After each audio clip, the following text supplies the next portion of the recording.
Welcome back students. This video is for class 10th subject science chapter number 3 metals and non-metals lecture number 4 by Sarika Kumari.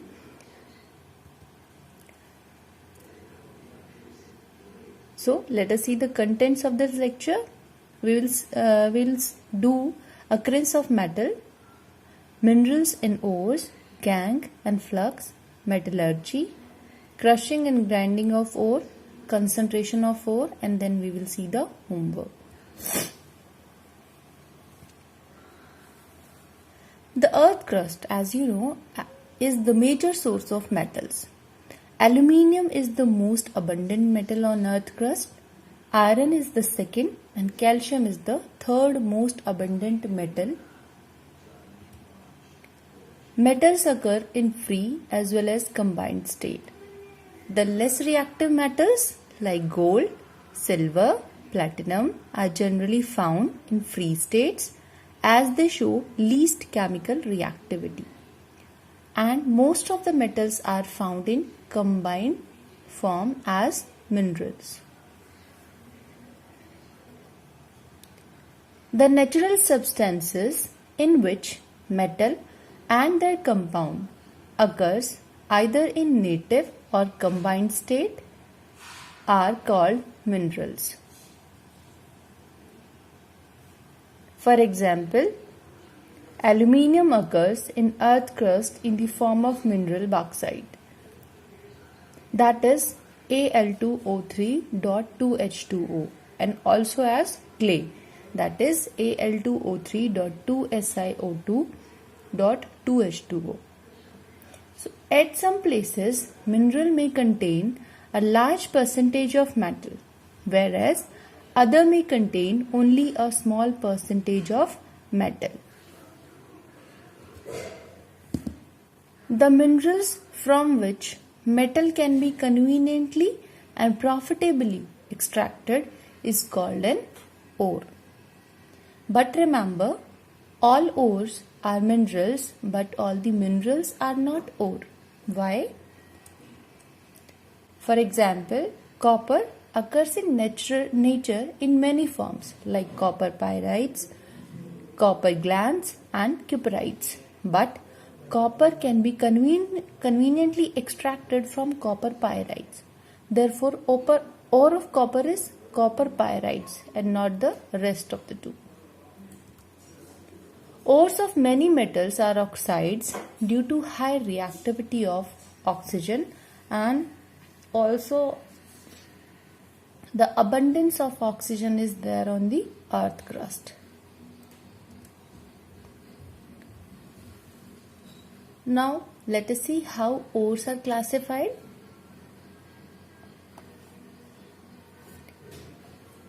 Ores are classified on the basis of type of metal compounds present in them. For example, if metal is present as its oxide in the ore, then it will be called an oxide ore. Some of the common types of ores are given in the table. For example, we have some oxide ores, carbonate ores, sulfide ores, halide ores. Halide ores, rock salt, cryolite. Rock salt is a chloride ore of sodium. Cryolite is a fluoride ore of aluminium. Sulfide ores, galena, that is lead sulfide, sulfide ore of lead. Copper glands, copper pyrite. These are sulfide ores of copper. Cinnabar, sulfide ore of mercury. Limestone, that is carbonate ore of calcium. Calamine, carbonate ore of zinc. In oxide ores, we have bauxite, which is an oxide ore of aluminium. Hematite, oxide ore of iron. Cuprite, oxide ore of copper. Now, a term which is very important is gangue. Now, what do you mean by gangue? Ores usually contain a large quantity of unwanted materials. Such unwanted or dilly materials are present in an ore is called gangue.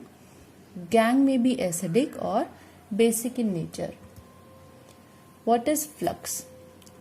A substance which during smelting combines with other impurities in the ore. Smelting is a process of extracting metals from their concentrated ores, and in that case the impurities they convert into some other fusible form, and hence they can be converted or they can be taken out from the ore. There are two types of flux, acidic or basic. Now, extraction of metals is the process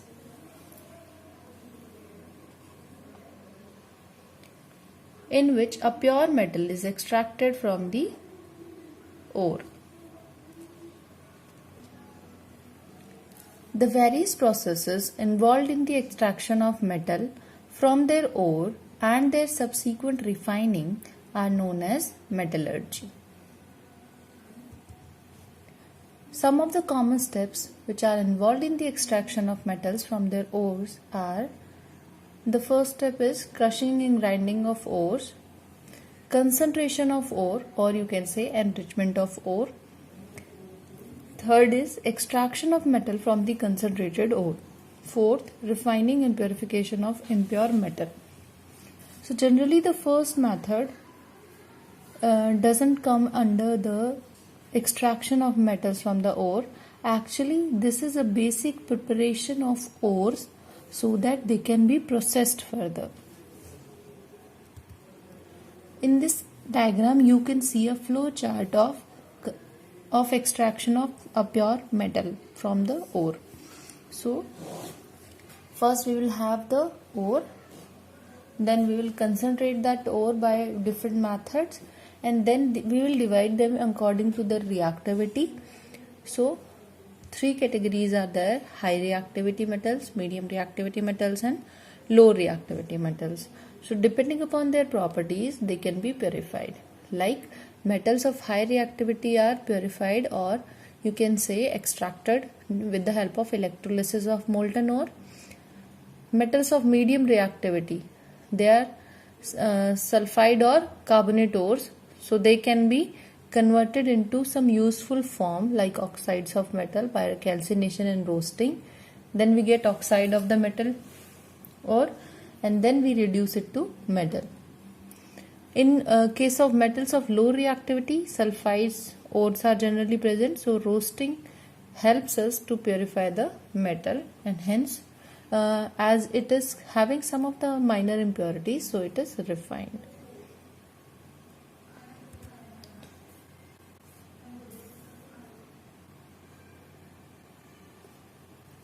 So the very first step, which is a basic step or preparation of ores, is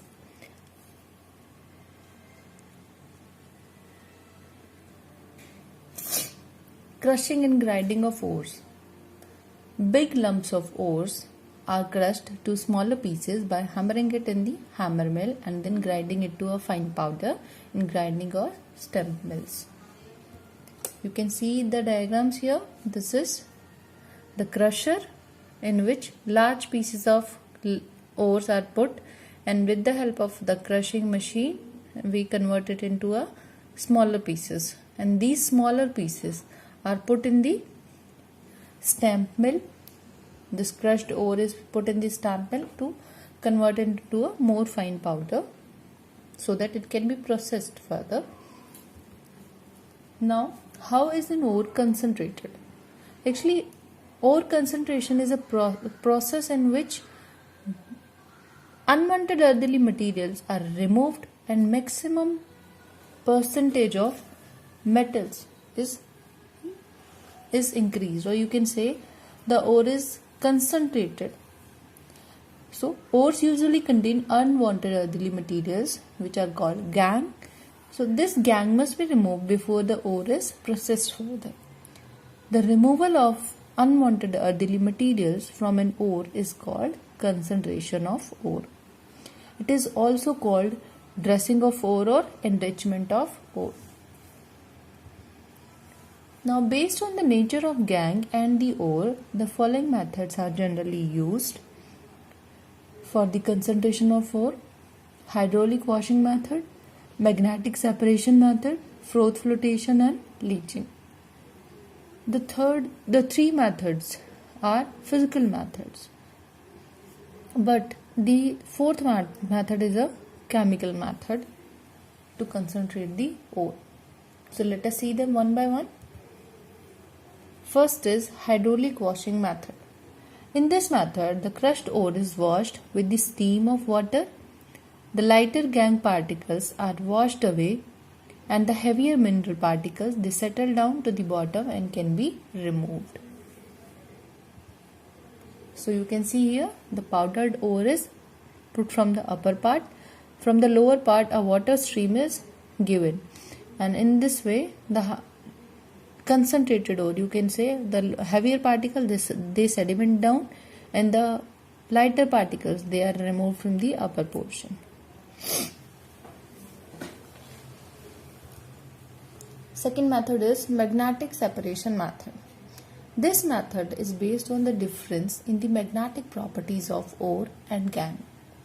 The magnetic separation method is used only when either of the two ore or gangue is magnetic.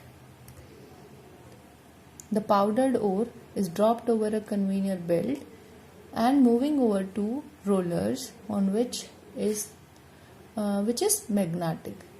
So when the ore passes over the magnetic roller, the magnetic and non-magnetic material, they fall separately like this. You can see we are having a conveyor belt, two rollers which are magnetic in nature.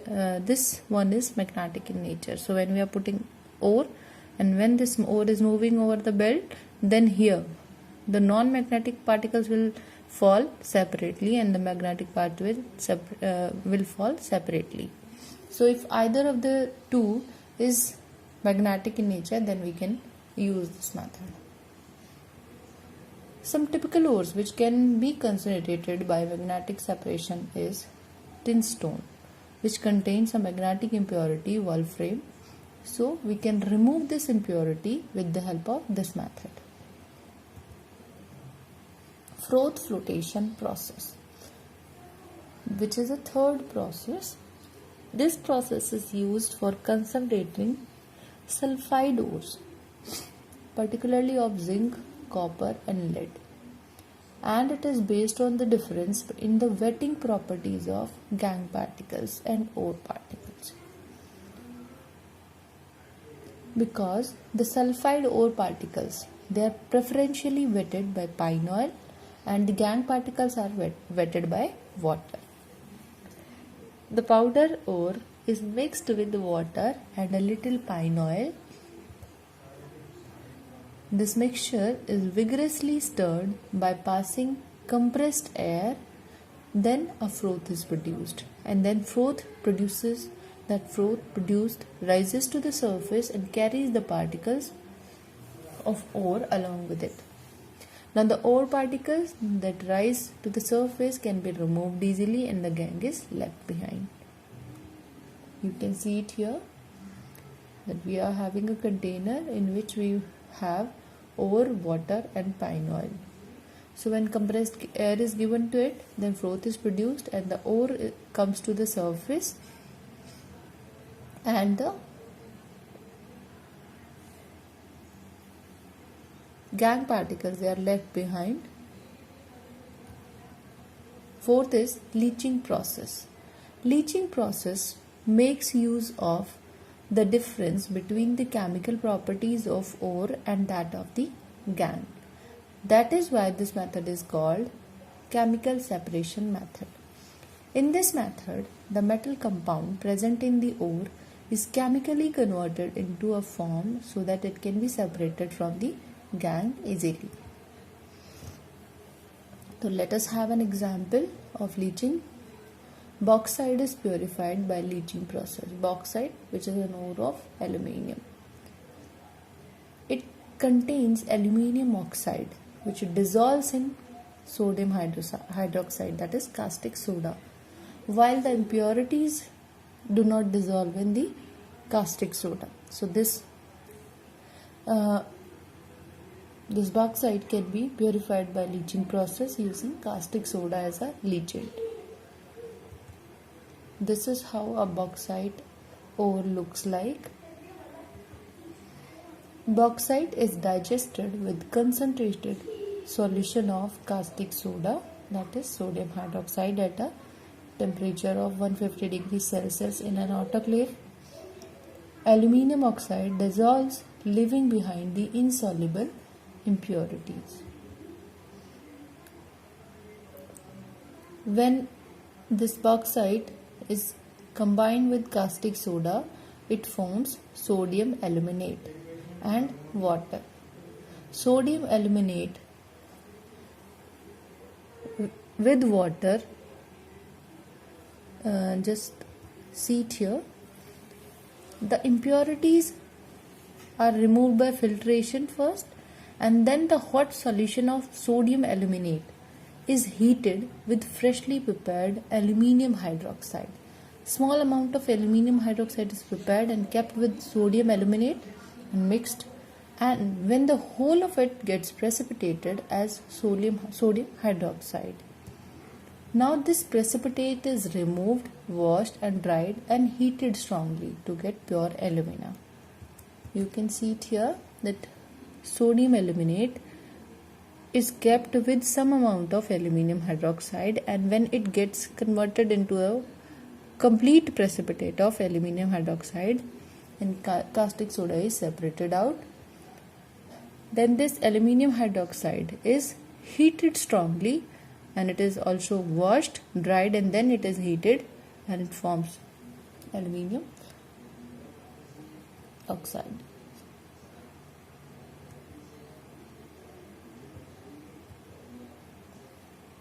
So that is it for the lecture today. Now let us see today's homework. Question number 1 is, define the following term: mineral, ore and gangue. Question number 2 is, name the two metals which are found in the nature in free state.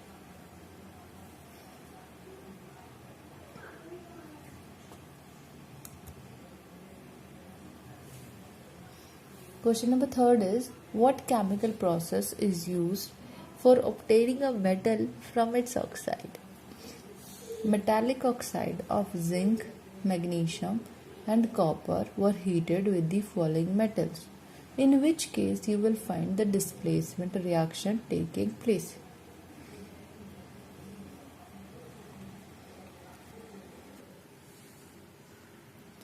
Now let us see the homework solutions of lecture number 3. In lecture number 3 you were having 2 questions as your homework. So the first question was, write electron dot structure of sodium, oxygen and magnesium. That was part A of the question number 1. So you know that sodium is having atomic number 11, so electronic configuration becomes 281.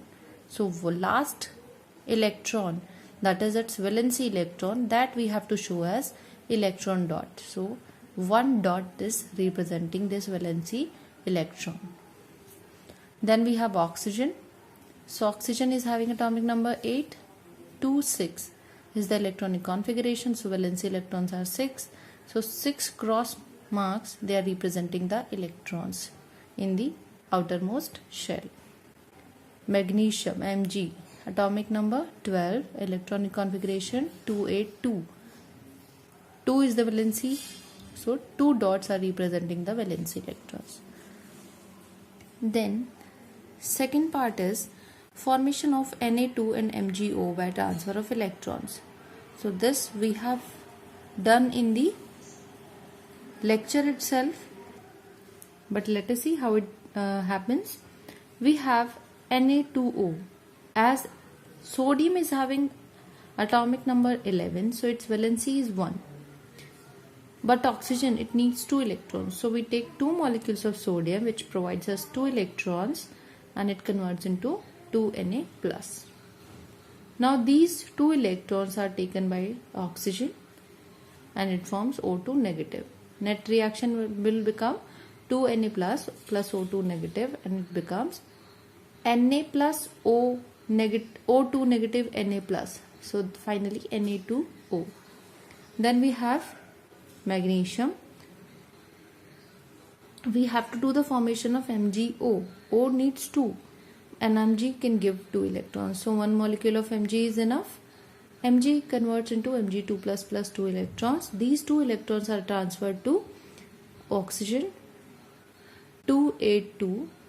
So this oxygen takes 2 electrons and it converts into O2 negative, and the net reaction becomes Mg2 plus O2 negative converts into MgO. Our part number 3 of question number 1 was you have to write the ions present in Na2O and MgO. So the ions present in Na2O are Na plus and O2 negative, whereas the ions present in MgO are Mg2 plus and O2 negative.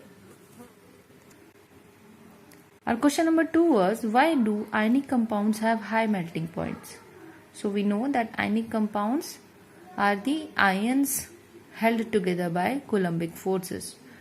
Due to the strong Coulombic force of attraction, the ions in the ionic compound are bound to each other very strongly. As a result, the compounds have high melting points, because when we melt the ionic compounds, it needs very high amount of energy or temperature to break or to overcome this Coulombic force of attraction of the ions, and hence they have a high melting point. So I'll see you in the next lecture. Till then, take care and goodbye.